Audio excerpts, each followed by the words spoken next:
Hey, and welcome to this week's edition of Humpday Hangout. It's the first of the month, so we're doing fire training here on Fire Engineering Humpday Hangout. And today we're going to be talking a little bit about promotional processes, both from the aspect of if you're a training officer or chief officer that is tasked with creating a process, but as well, and probably more important, how do you prepare for that promotional process as a potential candidate? We've got a guest with us, and of course, one of my co-hosts, Brad French, is here, and we're hoping that Aaron Heller will pop on here in a few minutes. He's riding on the engine company today, so he texted us a few minutes ago, says he's running late. As always, if you have questions throughout the Humpday Hangout, please reach out to us on Twitter at #FETalk, and we'll be monitoring that and try to answer your questions. As always, before we go straight into our topic for the day, I would like to let Bobby Halton, Editor-in-Chief of Fire Engineering and the Penwell Fire Group, to give us a few words of wisdom. Bobby? Hey, Steve, thank you. I don't know how much wisdom will be inside these words, but hello to everybody, and welcome to this week's Hangout. We haven't had a chance since I haven't had a chance to be on a Hangout since the tragedies of last week, and so our hearts and thoughts and prayers are with our friends in Wilmington and our friends at FDNY, and we had several cancer-related line of duty deaths in the last week. This weekend, I'll be at the National Fallen Firefighters Memorial, where we honor the families that lost a loved one in 2016. It was 2015 rather. Pretty important date for the fire service. We'll be streaming it live at fireengineering.com, also on Firefighter Nation and Fire Rescue. Please check out our new websites. Really easy to navigate, easy to pull this stuff up. Important to always honor the fallen, those who respected their call to duty, who felt compelled to protect their neighbors and their neighborhoods, who felt that giving back was not just something they were doing for any kind of self-gratification or any kind of self-aggrandizement, but they did it rather because they were appreciative and grateful for all the great opportunities we have as Americans, the neighborhoods we live in, the lifestyle we're able to enjoy, the freedom to express ourselves and to share, the ability to kind of chart our own destiny based upon our efforts and our hard work.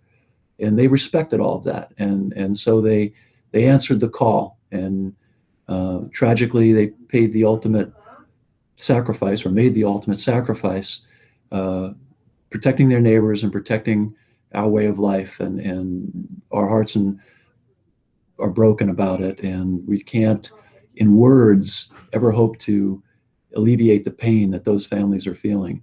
But what we can do, and what the Instructor Society is all about, and the people we have with us today, every person on this call has answered that call to duty. Everybody that you're going to hear on this today, and even our guest Tom Rockhill, who'll be introduced in a moment, is a former police officer.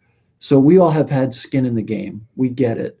It's important that we band together at these times when we have the memorials and when we lose our brothers and sisters, and that we remember how fragile life is, not just for us, but for everyone. So please join with me this weekend. Remember our fallen. The big memorial is on Sunday. It'll be streaming. If you're on duty, please drop in, watch it if you can. Lower your flags. If your department will let you do that. If you've got permission, please make sure you've got permission from your state. Your governor can authorize that. And that's where we're at right now. It was a very difficult week last week, but we got through it, and we'll continue to get through it. We'll continue to get better.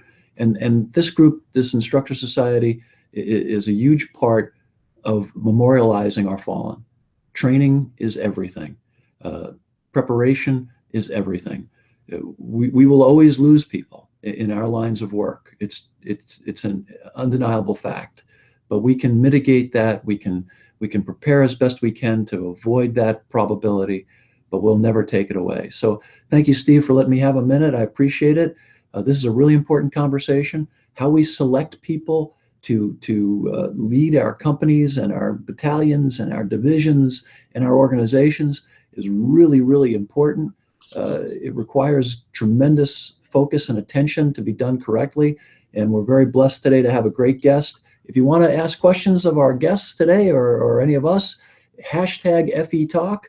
I've got it up on my laptop here, so I'll see your questions come across, and I'll make sure to get your questions in. So please fire questions away about promotional processes. I know you all have them.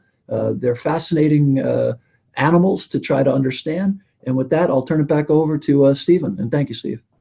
Absolutely. Thank you, sir. And it's an interesting segue, as you mentioned, the line of duty deaths that recently occurred and the memorial service this weekend.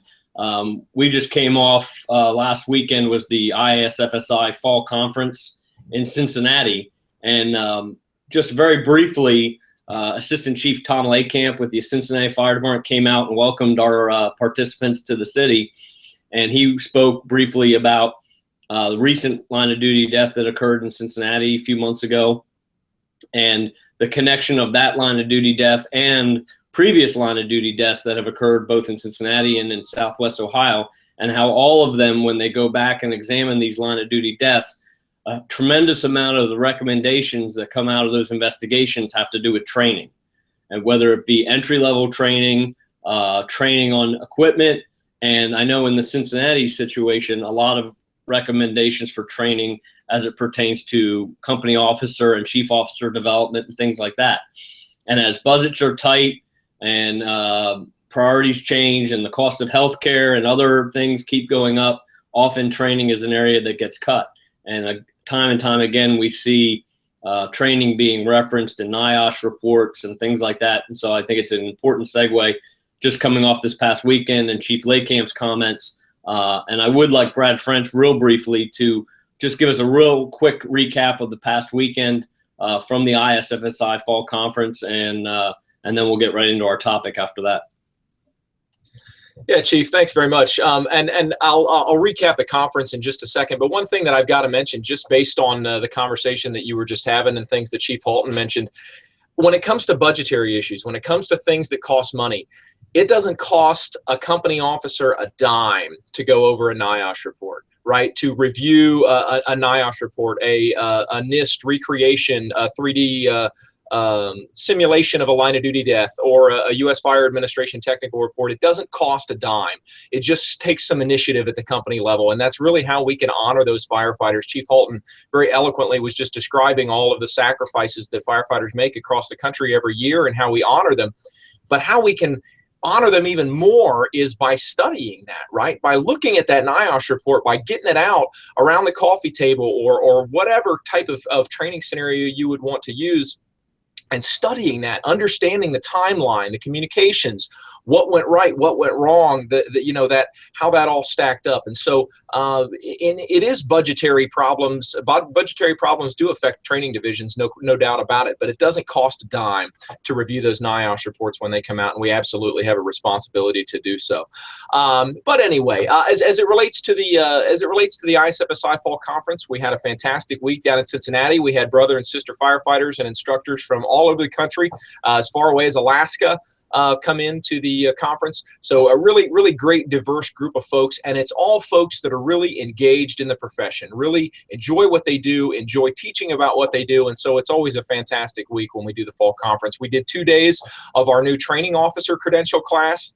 We also did a day of hands-on training at the Boone County Fire Training Center across the river in northern Kentucky, where we did a lot of hands-on applications of some of the modern fire behavior and principles of modern fire attack program concepts, VEIS, water application, thermal imaging cameras, all kinds of work with fire behavior houses and things like that, the smaller scale fire behavior houses. And then we had 2 days of great conference sessions. Speakers from and ISFSI members and speakers from all across the country presented on everything from leadership to flow path and company officer stuff, everything in between. So it was really a great week. Really one of those things kind of similar to FDIC, although on a much smaller scale, in that it recharges your batteries, right? Recharges your batteries as an instructor and gets you fired back up and ready to keep moving and ready to hit the training ground even harder. So thanks very much to Bobby and the Penwell Fire Engineering family for being a sponsor of our event. And we really had a great time down there, and looking forward to it again next year. Absolutely. And I would mention real quick that if you were an attendee, or even if you weren't an attendee, we are already working on plans for next year's fall instructor conference. If you have an idea for an instructor, you yourself would like to submit a presentation, as well as venue, any ideas you have, the contact information for the entire board of directors is on our website, isfsi.org. And it's really our goal to grow that and make it a very instructor development focused conference, but at the same time, grow the instructor base as well as the participants, and move that around the country as we can. So we're looking for your input and your suggestions. As we turn to our topic, Brad and I were speaking over the weekend and over the last few weeks about promotional processes, and we felt it would be a good topic for our Hump Day Hangout. One, because a lot of people that are probably watching this are probably right now preparing for a promotional process, whether it be entry level to a new department, or moving to a company officer level or chief officer level, or some other promotion within the department. And then a lot of our listeners who are already in that training officer type role may be tasked with running a promotional process or helping to organize a promotional process. So that's really the focus of this week's Hump Day Hangout. And just want to remind you again, hashtag FE Talk if you have any questions throughout the day. But as we look at the American Fire Service, we're all the same, but we're all different.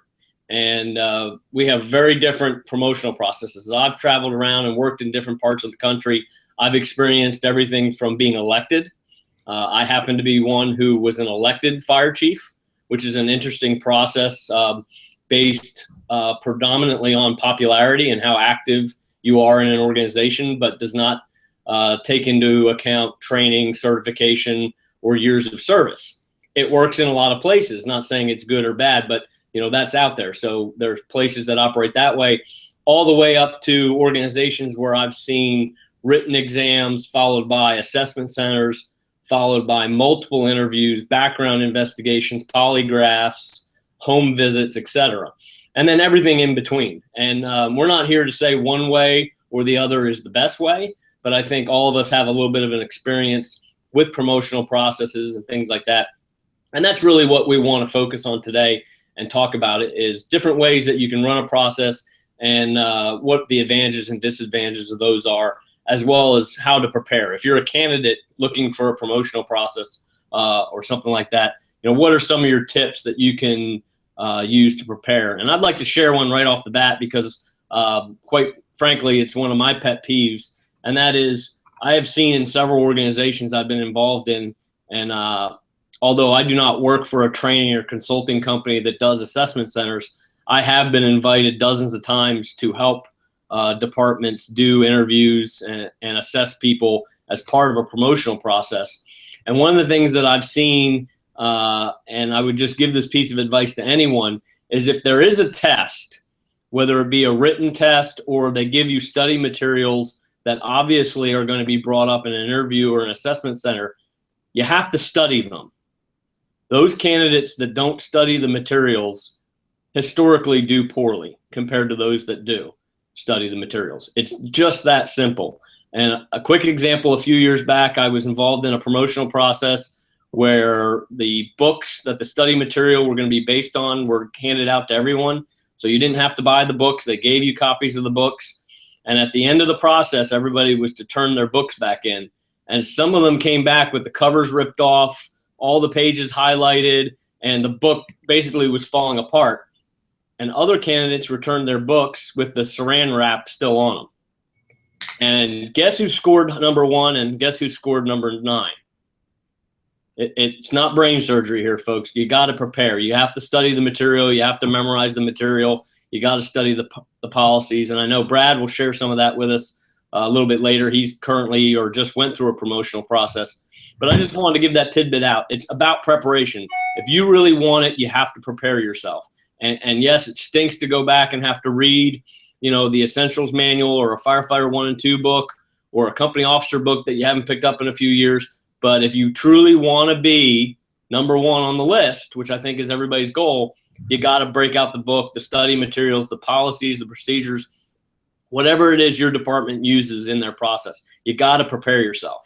And hopefully, as we turn to Tom and Bobby, who both have some experience in assessment centers, they can give us a little more on both the preparation side of things and how you prepare yourself personally, but also what an assessment center should include. So, Bobby, since Tom is your guest on our show, I would appreciate if you introduce him and give us a little bit of background. I'd be happy to. Many, many years ago, in a galaxy far, far away, I was studying for a promotional process at the Albuquerque Fire Department. I believe the rank was possibly lieutenant or captain.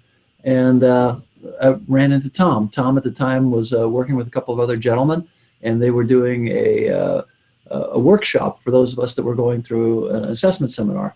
If you've never been through an assessment seminar, highly recommend that you take a qualified assessment seminar training program from anyone, because it's a process. And like any other process, there's a skill set that you need to master in order to go through that process effectively and show off your best abilities. That doesn't mean that they're teaching you tricks or that they're teaching you how to game the system.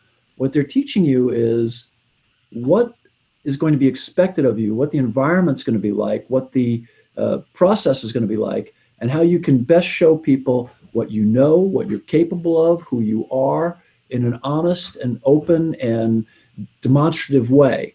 If you are going to go through the process without having ever experienced it before, think back to the first time you laid out hose on the drill field, how sloppy it looked, the first time you pulled hose, or if no one told you how to flake it off correctly, how poorly you would have done, or if the first time you tried to attempt an extrication, you just were handed a hearse tool, or you were handed a set of hand tools. It wouldn't go well. But once someone has taken you through the steps that are necessary and what's going to be expected of you, then you can show your understanding of the construction of an automobile, how to best protect the patient, how to disable particular systems, what tool will cut what metal, et cetera, et cetera. Well, it's the same thing in an assessment seminar, or even in a written test. There's certain skill sets that you can bring to it. So Tom was kind enough with his partner Wayne at that time to instruct me and guide me and help me. And then later on, after some other processes, became friends with Tom and Wayne, and they took me out on the road and allowed me to help them facilitate some of the training that they were doing for other people, which is another great way to learn how to better your skill set. So Tom is a former police officer. He went and got his degree in industrial psychology. He's got advanced degrees in that. He's studied thousands upon thousands of processes, whether it's his own that he created or others, companies in other cities. He's gone literally around this entire country thousands of times with law enforcement and fire, teaching us and helping people to put on their best face and show their best capabilities in assessment centers. A wonderful human being, great guy, one of the best folks I know. He does have one significant character flaw besides being a police officer. Big Florida State fan. You may have heard of them. They're a small college located in Florida. They used to have a decent football team. I don't know anymore. But Tom Rockhill is a great guy. Tom, tell us a little bit more about yourself and where you think promotional processes are today and what you're seeing. Of course, I deal mainly with the larger departments and medium-sized departments. So all the little tiny departments out there that do their own thing and a little bit out of touch with some of that. And what I see the trend being now, especially in terms of assessment centers, is quicker and cheaper and scaled down. This is what a lot of consultants have gone to. And I think it's also a thing that smaller departments that do their own homegrown processes have to deal with as well. They simply don't have the budget to pay big money for their own process or necessarily hire a consultant that may charge them ridiculous sums of money to do this. So I think what's happening in the main part of the industry, especially with consultants, is they're finding ways to test people and not give up the content validity, which of course the courts require and so forth, and still get the job done without such things as role players. You tend to see now what we call lower fidelity testing, in that it's not as true to life in the format that the testing process uses. A high fidelity simulation would be a face-to-face role play.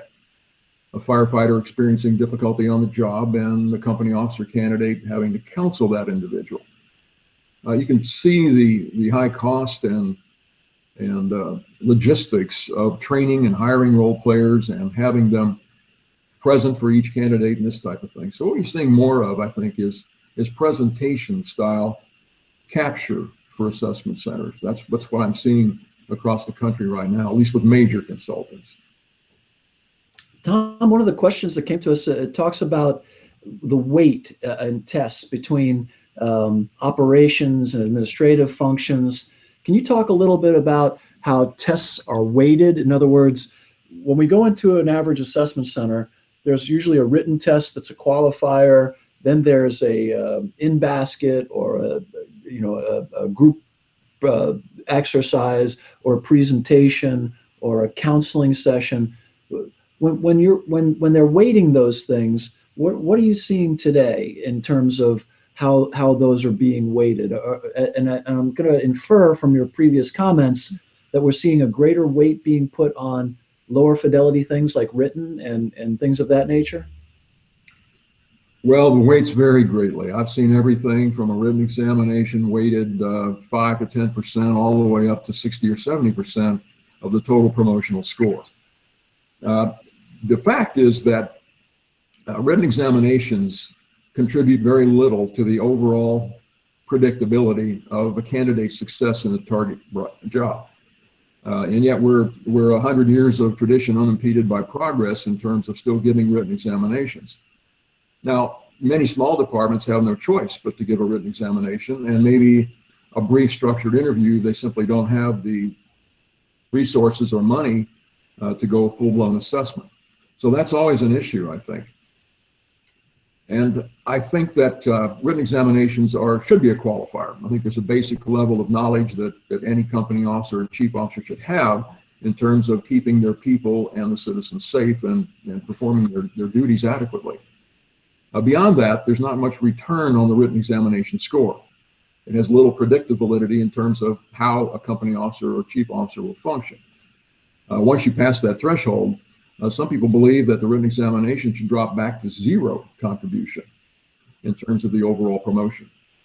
Assessment centers have anywhere between 100 and 1,000 times the predictive validity of most written examinations. So they are more effective at that, and even they're of course not perfect. One only needs to look around their own department and you would shake your head at some of the people wearing bugles that allegedly did well in the assessment center, and yet in the real world they're not performing all that well. So we have an issue here of motivation and ability, and I think that's what any level of performance would reflect. So that's kind of where we are now. I see all kinds of different weights around the country, and usually it's decided not necessarily by a job analysis, but oftentimes by a committee or maybe a chief officer somewhere at a high level position. So they're all over the place across the country. There doesn't seem to be a whole lot of consistency with what people are doing. Tom, on the topic of written exams, would you agree that part of it is to demonstrate retention of policies, procedures, things like that, but part of it is really just you're testing whether or not the candidate is committed to the process. And so, like you just said, it's important to pass that step, but it really isn't, in my opinion, about whether or not they can retain all that information. It's whether that they took the time and showed the commitment to study the material to get a high enough score, showing commitment to the process. Would you agree with that? You couldn't be more correct. The formula for performance is P equals M times A. So performance is a function of two variables. The A is ability, or in this case, knowledge, if you're talking about the written examination. So the motivation factor, everyone is motivated on test day.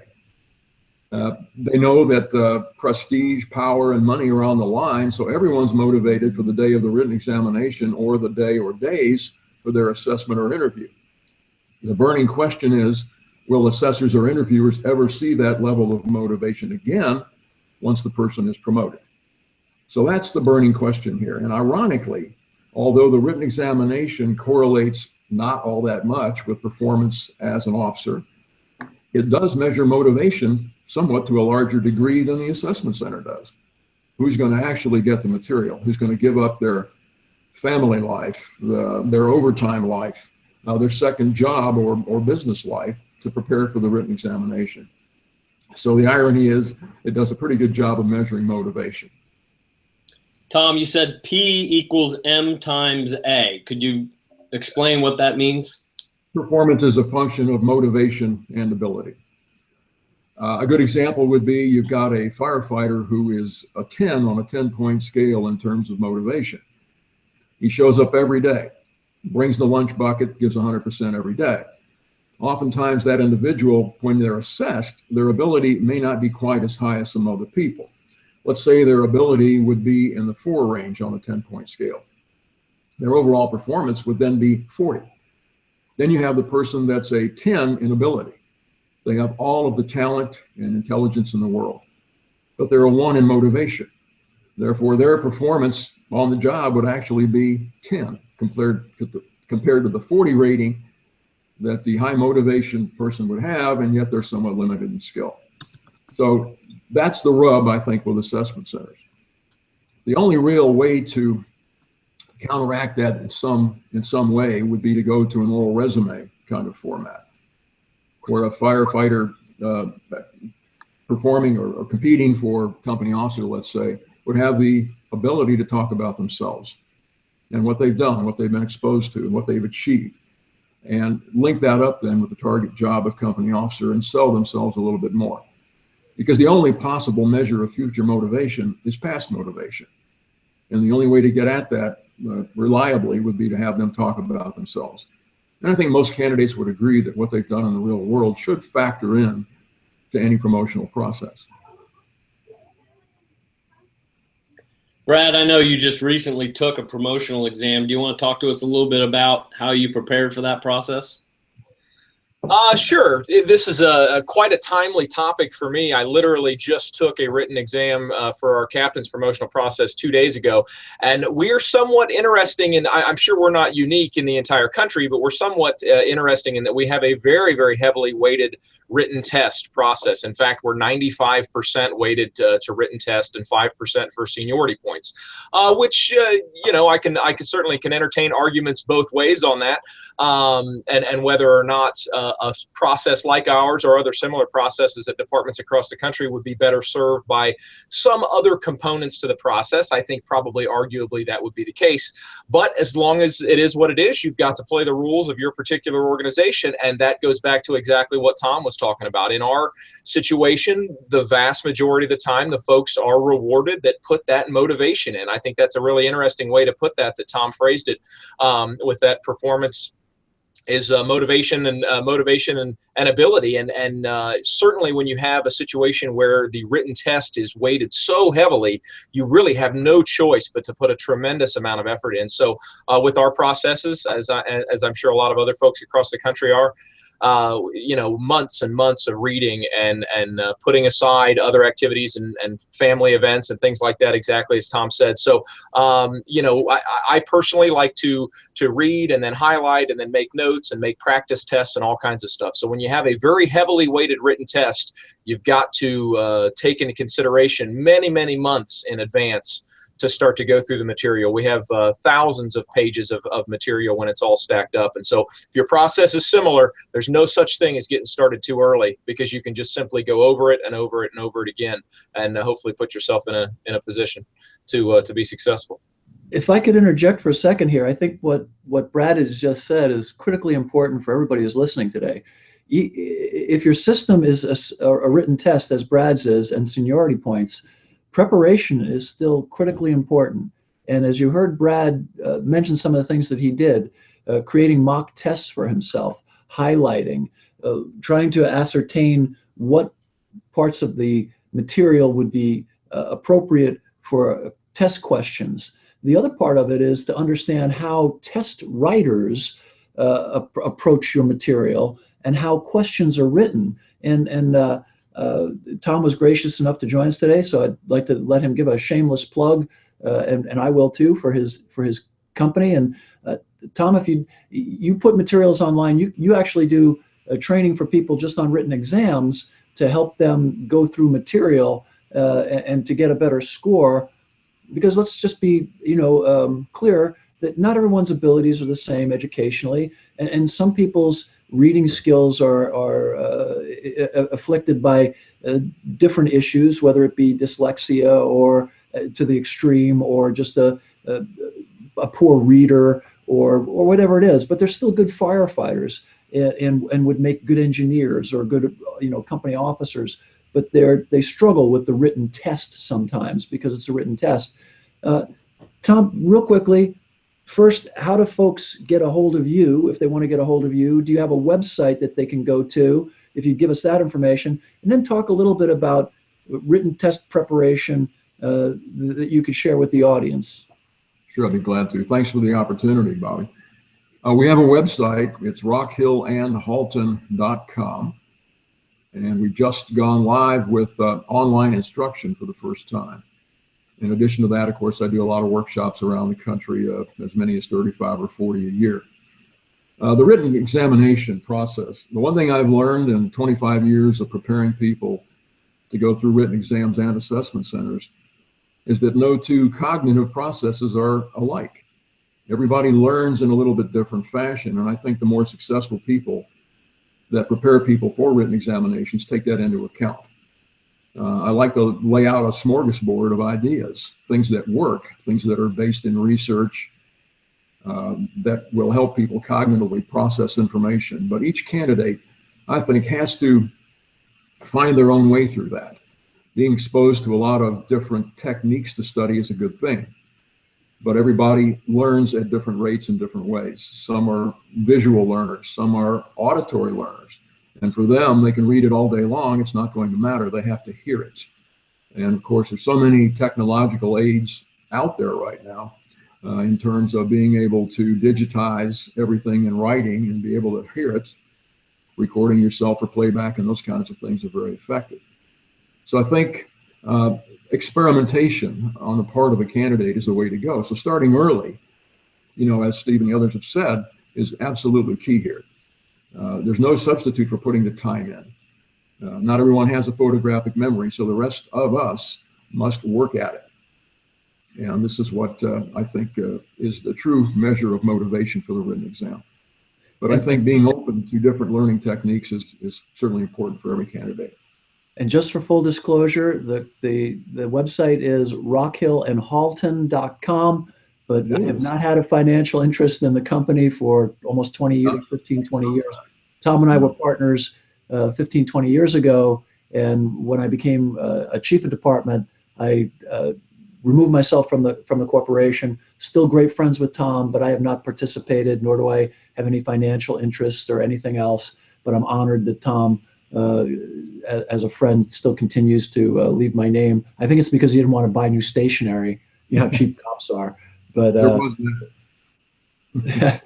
but I can't more highly recommend Tom as he was a great mentor to me and an incredible he's an incredible instructor. And I know that he works now with some of the best firefighters in the world, including people like Ted Nee, who helped Tom keep abreast of the latest interests of the fire service, so to speak, so that the training that Tom has given to organizations, Tom brings in subject matter experts that are unparalleled in their qualifications.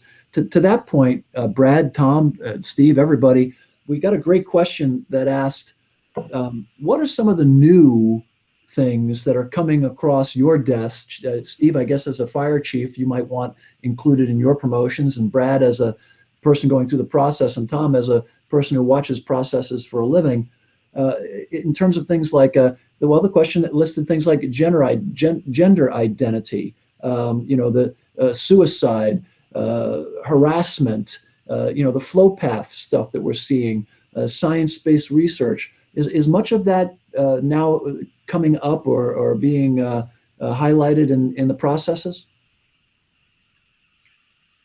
I think it is, Bobby. I see a lot of that right now. Of course, on the technical side, the flow path and so forth, I'm seeing popping up now in tacticals around the country, as it should. And all the other high liability issues that every department experiences, like sexual harassment, hostile work environment, things like that, those have been a hot topic basically in structured interviews and assessment centers really for quite some time, and they're still there, which means that human beings continue to make the same mistakes they've made in terms of behaving well, oftentimes in an organizational setting for decades. So that'll be around for a while, but you tend to see in every promotional test what is important to that particular department, whatever they're going through at the time. So they tend to build test questions and assessment center scenarios around current issues the department has, because they're thinking if we can promote people that at least have an idea, a proper idea about how to apply policy and address the issues we're currently experiencing, if we promote those folks, maybe they'll have an impact on the things that we're trying to change and make better. So yeah, they build in those things to a lot of promotional systems, so candidates should be well aware of that. Yeah, just to add on real quick to what Tom said, and that same concept of catching those folks right as they make that first promotion, for example, to frontline supervisor, to first level company officer, that's a great place to capture it. And certainly, you know, the flow path was mentioned as it relates to fire dynamics knowledge and things like that. What a great, you know, there's no better place to get that into their minds as they're sitting there studying the material. So I think in a lot of cases, there are probably written exams that have been around or have a very large bank of test questions that have been around, maybe on older versions of textbooks, maybe a few editions ago and things like that, that don't stay up to date with a lot of that modern knowledge. And so it is really critical for cities and for departments, and sometimes they're at the mercy of their civil service organizations and things like that within that municipality to try to update that material. But yeah, just absolutely, as it relates specifically to fire dynamics knowledge, is one of the hot topics at the moment, right? Fire dynamics, you know, firefighter cancer, things like that. That's the place to try to catch it, is those folks right as they're making that first promotion to company officer in particular, and certainly the rest of the way up the line as well. But yeah, that's a measure of staying on top of the most appropriate and most recent textbooks. And I think in a lot of situations across the country, that's not the case. It's, you know, sometimes we're a few additions back in certain manuals and we're hurting ourselves. I think that's a great point, Brad. And the only thing I would caution people is I have seen some processes that are so focused on policy and making sure people know policies, especially the really abstract ones that we won't necessarily ever use or ever reference again. I just want to caution people, or maybe make a recommendation, that make sure that your testing process for promotion isn't your training process for promotion. And what I mean by that is, just because you studied all the material and studied all the SOPs and SOGs and all the HR policies and you were tested on it, doesn't mean we don't need to do a formal training program post promotion to prepare those future leaders on policy, procedures, paperwork, but also the important stuff, the low frequency, high risk stuff that gets firefighters killed. As Bobby mentioned, we're getting ready to go into the firefighter Memorial Weekend, and we haven't figured out a new way to kill firefighters. We keep killing them pretty much a lot of the same ways. And we all know that the company officer is the person, if we're specifically talking about a company officer position, that has the most ability to mold and shape the incident, but also the people that they work for and themselves as they prepare. So I just wanted to throw that in there. I know that Aaron Heller joined us finally, and he's on duty, so he could run off at any second on engine 19. So I just wanted to let Aaron chime in a little bit. I know Aaron's background, he's experienced promotions on the career and the volunteer side. Any words of wisdom you'd like to share, Aaron? Well, sorry I was late, but you know how it works in the firehouse. You just never know when you're going to run into something silly.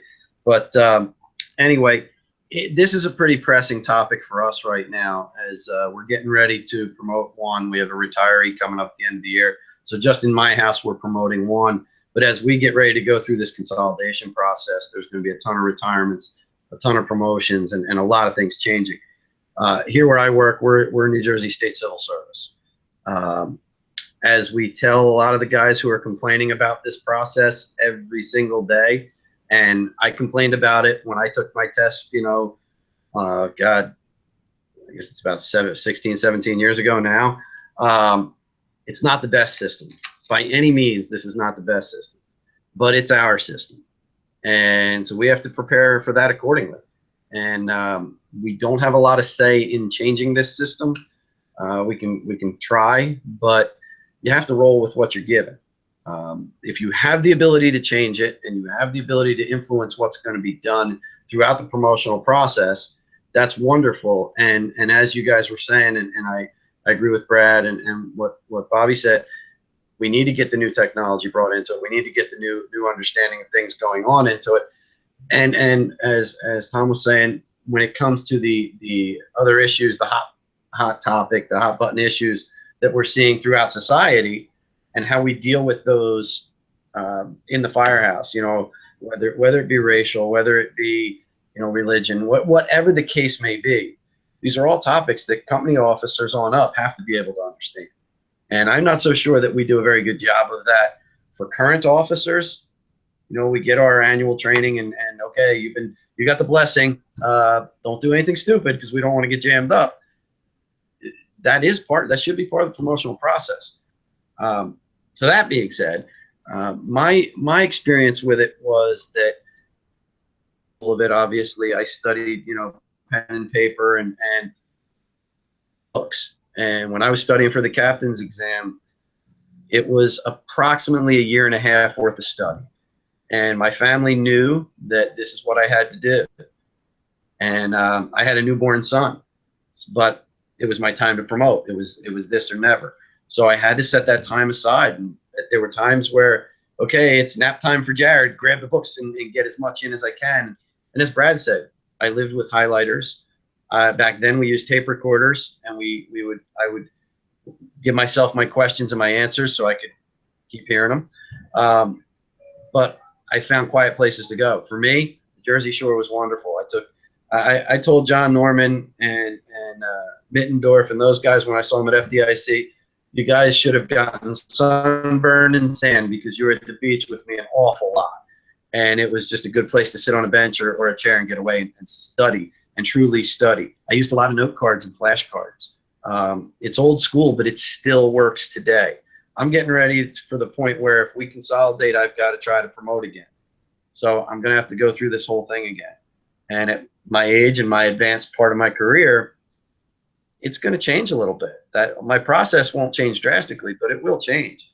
One of the things I did, I spoke with a lot of people who I knew were involved in test writing around the country, just to get their feel on what I should be doing and how I should be doing it.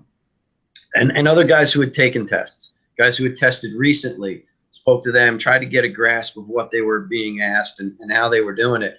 And certainly I talked to the guys who were successful at promotion, and talked to some of the guys who didn't do so well to see, what do you think your downfall was? Why didn't you promote well? So those were where I was with it. I can tell you that as someone who sat on the hiring side of it as a fire commissioner when I was a commissioner in New Egypt for all those years, and we looked at guys that we were going to promote and we put out tests and so forth, we didn't weigh the test as heavily as 95% weight, but we put a lot of faith in their past work experience. We put a lot of faith in what they were doing training-wise, and I think it speaks to Tom talking about motivation. The motivation was a big factor in my eyes. How motivated were they? Were they just motivated because it was test time for this past year, kind of like a football player in a contract season, you know, or have they been motivated really for the last 4 to 5 years? Went to FDIC, took all the academy classes, did things that I feel that you need to become this next step. So to me, that's very important as an evaluator. Again, in my system in New Jersey with civil service, you don't need advanced degrees. They don't mean anything. I don't get more points because I have a bachelor's degree. I don't get more points because I have an EFO. None of that counts. Yeah, I don't like that, but I think there should be a happy balance somewhere. So these are some of the things that I see. The other problem we have here right now is fellows who have a good amount of cash set aside can go take a really good study course, and they're paying $5,000 and $6,000 to these guys to prep them for the class. It's a disadvantage for a guy who's, you know, paying lots of things for his children, or, you know, in a tight bind financially, and can't get that same level of instruction. So I think that's something else that, I don't know if that's happening nationally, but it's certainly happening here in New Jersey, and we're all facing it as we all get ready to promote again. So sorry for the long ramble, but that's where I'm at. Just something. Go ahead, Brad. I was just gonna real briefly add on something that Aaron said, just because it kind of popped in my head, and I was talking with a buddy of mine about this yesterday. Keep in mind, and when it comes to preparation, that you're kind of preparing for promotion from the moment you walk in the door, at least with your peers, right? I mean, you certainly don't want to, not only the studying and all that kind of direct preparation for the test, but you know, you can't be in a situation where you're the goofball. You're the one that's breaking all the rules, and you're the one that's causing the trouble and doing the bad stuff throughout your career, and then suddenly get promoted to lieutenant, and all of a sudden, magically, there's a magic wand, and you're now the angel that's going to do everything right. You have completely lost credibility with all your coworkers. So keep in mind that preparation is not just direct preparation for promotion in the months leading up to, but you know, for anybody that's tuning in today that's earlier in their career and a young member of their department, you're already being watched. You're already being evaluated in a certain degree. So make sure you work a career and live a career that's going to hold water when you make that jump to company officer. That's all. Just wanted to throw that in there. You know, we've got Steve. If I could, I've got a couple of great questions. You want me to throw them out? Yes, sir. Okay, great. Well, here's a neat one from my good friend Kim at Envision and Envisions, who's going to be the platform for the new IFSI program. The IFSI is working with our good friends at Envisions, and I'm hoping I'm saying that right, Kim. I apologize. Envisage, and they're going to be doing a thing where you can send your course materials. Steve will talk more about it when we close, so that you can have your materials reviewed and certified or recognized by the Instructor Society. So it's a great program, and thank you to our friends at Envisage and IFSI for doing that. It's a pretty neat thing for the fire service. But Kim asks, how else do you prepare for the process outside of the materials given? Conferences, discussions with peers and leaders? So her point is, what other things can you do, Tom and Brad and Steve, Aaron, that you'd recommend that folks do to help them go beyond just the materials? I think that's a great question, and Aaron really hit it out of the park when he said it's more about the preparation and what you've done prior to the announcement of the test. And I think all of us that work in the fire service, but especially those of us that have been involved in being on interview panels, have seen that, where you're looking at the resumes or you're looking at the information provided on the different candidates, or even all the candidates personally, and you see the people that really started working hard the date that the test was announced, but prior to that, they weren't really doing a whole lot. So I'd like to turn to Tom in a second and maybe get a different view than just from a company officer or chief officer standpoint, how to prepare for this. But my experience has been, and exactly what Aaron and Brad said, is preparation for promotion starts the day you're hired. As soon as you're sworn in or voted in, or whatever the process is as a firefighter, you should be preparing yourself for the next promotion. Even if you are not thinking about promoting at all, or 5, 10, 15 years down the road, you're preparing yourself, because by preparing yourself for the next promotion, you're also preparing yourself to be a better firefighter. Once you make, let's say, engineer, if engineers are promoted position, you by preparing for that from the very beginning, you're going to be a better engineer than the guy that just studied and took the test. And then on up the chain of command, if you're a lieutenant or a captain who is already taking training and education programs to further their education and training to be a chief officer, you're going to be that much more prepared for a lot of the processes that are out there once that job announcement comes up. And I think Aaron's a great example, not to blow smoke towards Aaron, but here's a guy who has lifelong experience on the volunteer side, the career side, and as a fire commissioner. He has prepared himself throughout his career, and now getting towards the tail end of his career because of some consolidations and some changes going on in his area, he might have another promotional opportunity that probably 2 or 3 years ago he didn't even realize was on the horizon, but he's going to be prepared. I know he's going to be prepared because he's been a lifelong learner. And him and I started out together as college buddies, and both of us have been going hard at it ever since. But sometimes it sounds cliche-ish, but all of us, regardless of our rank, need to be a student of the job of the fire service. Tom, can you give us some input on how you recommend, or if you're dealing with, maybe if you're coaching or counseling somebody on preparing for promotion, what are the key points that you give them? I think you're right about preparing for the job of supervision or command from the day you come on the job. There are two kinds of people that I think there are in the world, ones that pay attention and ones that don't. And the ones that pay attention to what's going on around them, especially if they watch the good leaders they have, or maybe the poor leaders. We have great role models. Some are negative role models. We're never going to do that stuff. And some are positive role models.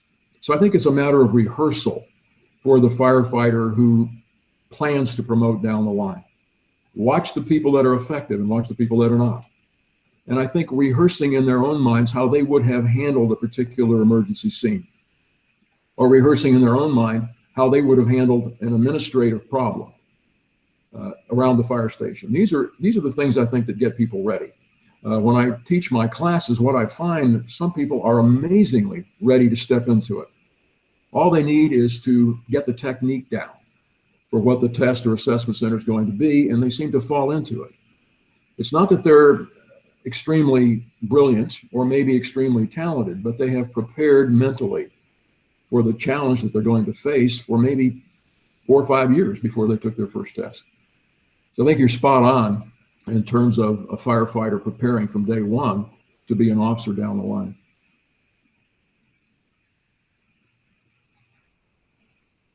Brad or Aaron, any input on that? Well, I appreciate the compliment. It's been a fairly long career and a fairly, I think, very successful one.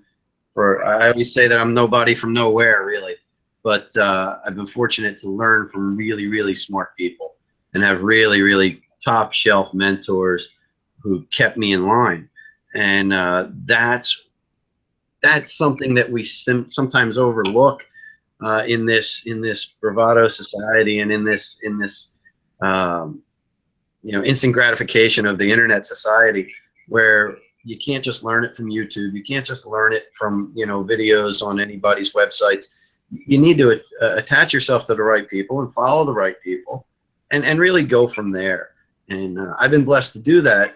And through this next promotion process, I hope that my last 27 years on a job is going to help carry me through that. But it doesn't alleviate the need to sit down with the books for a very long time and cut back on social things and cut back on some of the other stuff that I've been doing, and get into those books. So at any age, and I know Bobby has been this way his whole career too, we're lifelong learners. And every class I teach around the country, I taught a bailout class last night in South Whitehall, Pennsylvania, to 4 students. And I learned something there last night with these kids, and there wasn't one of them over 25 years old. And but I learned something, and that made the 90 miles each way worth it. So this is what we have to do to prepare to be the next level of supervisor, and to be better officers in our company, and to test well. And in the end, we still have to test well, no matter how bright guys think I am or how dumb they think I am. That grade on the paper that the Civil Service Commission is going to send the bosses is ultimately going to decide whether or not I get made or not. And so I think that's what we are.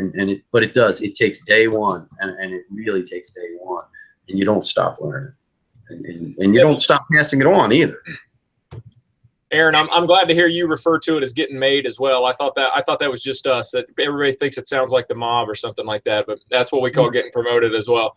I'm from Jersey. The mob may or may not fit. Well, just to touch real briefly on one more aspect of that whole lifelong learner thing and career-long learner as it relates to the fire service, even when you have a process that's heavily weighted towards the written test, it's kind of nice because when you're reading these material, maybe not necessarily your department specific policies and things like that, but the commercial textbooks, the Brannigans, the Mittendorfs, the Normans, the things like that, when you're reading some of these things, if you've really paid attention and been a lifelong learner, and you read Fire Engineering Magazine, and you go to FDIC, and you stay engaged in all these things, even if it's a heavily weighted written process, as you go through these books, you're not reading concepts for the first time.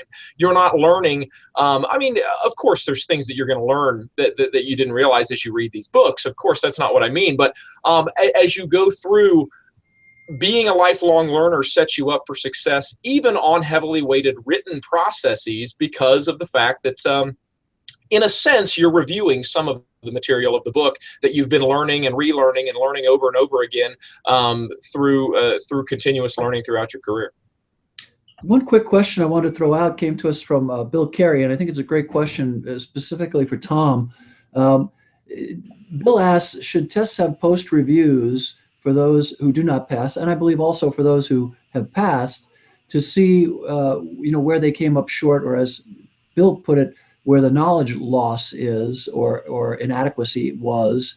But also, Tom, are you seeing more video capture of people during role plays and during some of the higher fidelity things? Could you just talk to that very quickly before we need to wrap up? Because I think that's a great question. It is a good question. I think for written test review, self-analysis or getting someone else's help about where they fell down on a particular test would be very helpful to them. And many times it can be the number of hours put in, as we've talked about today, or it can simply be they took the wrong learning path to get there, and they didn't play to their own strengths and weaknesses. Perhaps that's it. As far as video capture, that's the one thing that I should have mentioned earlier. There's a big movement out there now toward video capture of a role play or a presentation for later assessment. It has great value. Number one, you're preserving the evidence of what happened there. It then is not up for conjecture as to whether the assessors made a mistake or they did not. It's right there. Secondarily, the candidate can review their own video, and there's nothing more powerful than looking at mistakes and successes you had on video to prepare for the next round, whether you got promoted or not. And thirdly, I think it's more efficient to do that. The neck of the funnel narrows quite a bit when you have to push people through the hopper. If you have live assessor panels, you can only assess so many people at one time. If you have video set up, you can run 3 rooms, 4 rooms, 10 rooms, 20 rooms at one time, because the pressure is only on the capture of the behavior, and then later it's assessed at a panel or two's own pace. So video capture is something that's very prevalent now, and some consultants are doing that previously did not. It's a good trend for the future, I think. And by the way, if you're a candidate and you're going to study yourself for an assessment center, always video your own performance and play it back immediately and critique it. Don't rely on somebody else's input. Watch yourself. It's a very powerful feedback tool. Real quick, I'll comment on that question as well. In one of my previous jobs, I took over as deputy chief of a department that gave a promotional exam every 2 years, regardless of whether there was a vacancy or not. So there was constantly going to be a promotional exam. And it was important, one, if an opportunity came up, but two, it's how they selected acting officers or people that rode up. So there was some financial impact, et cetera. And one of the complaints as we were preparing for one of those processes is there were several guys that had been on the job 10, 15 years that had tested 2, 3, 4 times, but never made the cut to make it in the top 3 or 6. And they kind of didn't really know why. And so one of the changes we made was that I met with each of them. Now it's a smaller department where we only had about 10 or 12 people testing, but we took the time to meet and review their assessment center scores. And basically we shared with them not exactly what we were looking for, for a perfect score, but kind of gave them a little bit of the input of what the assessors were looking for, what were the benchmarks that we were asking for, and what were some of the things that they missed. And I think in talking to people there, they really appreciated that, number one, but also several of those people did a lot better, maybe not the first time that they tested the next time, but 2 years after that, several of them now have been promoted or moved up into acting roles. And I think that's an important thing. And there's probably a lot of places, you know, the size and scope of the organization may prevent you from doing that one-on-one. But for those of us that are in the smaller, mid-sized departments, it's a valuable tool. And I would say it's part of that whole professional development. Unfortunately, we're already at the top of the hour. I'd like to give anybody a chance to give out any information that is really pertinent or really needs to be said before we sign off. And again, I really want to thank Tom for coming on and being with us and sharing his information, and of course, Chief Halton as well. Well, I'll jump in there. I'll jump in there real quick. Remember the Memorial Weekend? It'll be streaming live on all of the Penwell Fire Group sites: engineering, apparatus, rescue, Firefighter Nation, and also sign up for the National Fallen Firefighters National Climb, which will be October the 29th at Citi Field. Even if you can't make it, donate the $20. You know, and if you can make it, if you're in the greater New York, New Jersey, Long Island, Connecticut area, please come down. Please join us. That climb is critically important. The things that they do with the counseling services, the money from that climb goes to counseling services for our brothers and sisters that are still struggling with the aftermath of 9/11 and will for decades to come, and other members of organizations that need counseling. So please, the National Stair Climb, go to fireheroes.org or go just Google National Fallen Firefighters Stair Climb and sign up for it. Tuesday, we'll have a special Humpday Hangout. It won't be Hump Day, but a special Tuesday Hangout live from Dothan, Alabama with Bill Gustin and myself. We'll be at the Key Fire Hose with Chief Larry Williams and a cast of characters. Some really incredible stuff about hose that we'll be talking about there. I would also like to thank my good friend Tom Rockhill, rockhillandhalton.com. Please go check out all the things that Tom can help you with to get better prepared to take a test. That's rockhillandhalton.com. Tom Rockhill, Google Tom, and you'll get a plethora of information on how to become a better candidate. And then finally, I'll be at Making the Stretch. My good friend Kelly Lemons will be in Harrisburg, Pennsylvania with Frank Viscuso and a cadre of other incredible instructors. Making the Stretch, that's going to be in Harrisburg on the 21st, 22nd, and 23rd of this month. So if I don't get to see you in Emmitsburg, I'll see you at Citi Field. If I don't get to see you at Citi Field, I'll see you in Harrisburg or Dothan, Alabama. So hope to see you somewhere. And Tom, thank you so much for spending time with us today. Again, thank you, everyone. We're in overtime. Bobby did mention briefly ISFSI's new program, the training certification program. If you go to tcpfire.org, there's information on there as well as a webinar that describes the program, and maybe we'll have the opportunity on one of our future Hump Day Hangouts to talk about that a little bit more. But tcpfire.org or isfsi.org, a lot of information is there about that project. That's it for this month. We'll see you next month. Thank you.